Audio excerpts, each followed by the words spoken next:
Hey guys, in this Red Gaming Tech video we're going to be talking about game demos, or rather the lack thereof of decent ones now.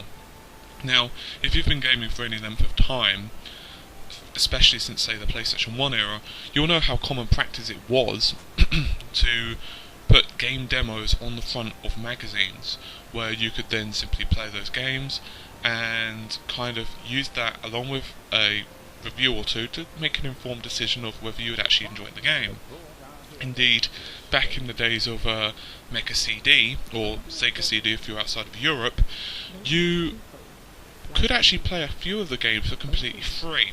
Indeed, one of the games demos that I owned, Kiko's Flying Air Squadron, I believe that's the pronunciation, for the Sega CD, if you put in a level skip code, you could actually progress past the first level which the demo was supposedly allowing you to play, and you can play the second, third, fourth and so on until you actually complete the game.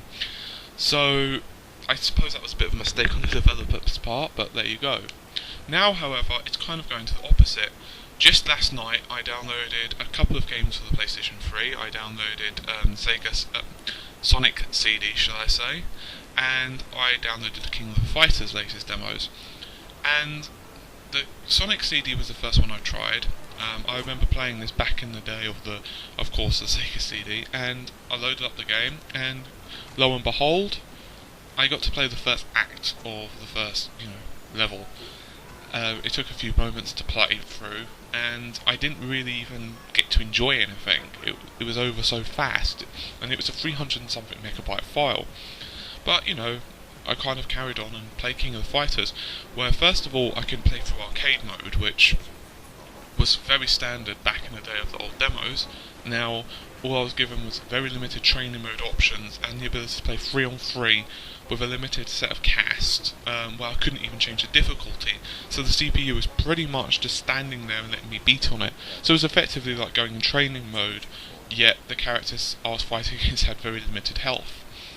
Now, back in the day, of course, that wasn't the case. Most demos, especially for fighting games, once again, allowed you to at the very least change the difficulty, so you could kind of at least get a sense of, okay, this is what's actually possible in the game. Now you're just kind of making it up as you're going along and just kind of seeing what you really can and cannot do.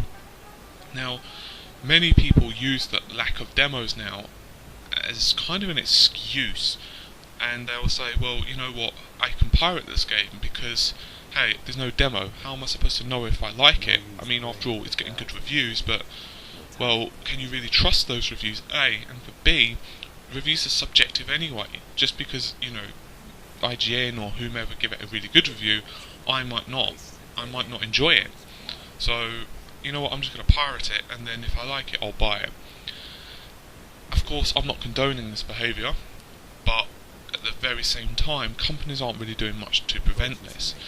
The exception, largely at least, being indie developers.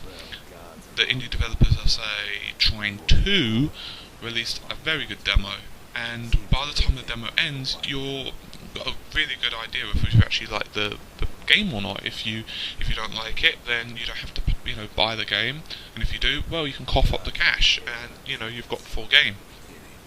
Whereas most larger developers such as Electronic Arts, they'll release a game demo, but it's kind of iffy. And to be honest, other game developers don't really do that now. Now, of course, one of the reasons for this is developing a demo actually does cost development time and cost cash.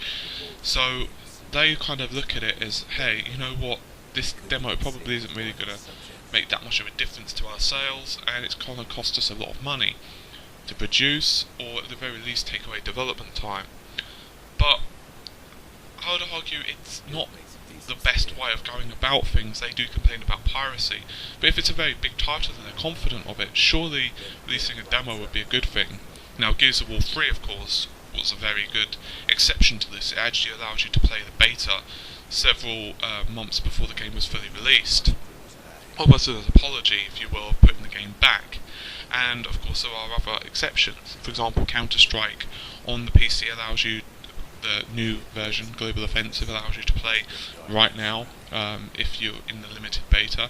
And of course World of Warcraft and other games give you limited access to the betas of the latest content. But And that's kind of the exception to the rule. For the most part, PC games are just as guilty as console games. So, with the advent of Live and PSN, instead of being able to, have tons and tons of new games and demos, well, we don't. We just, the demos now are either of really poor quality, or, well, they don't really exist. Anyway, I just want to kind of get your thoughts on this. I've kind of made mine very clear. So, please leave a comment below, and if possible, could you like and subscribe? Thank you very much. Bye.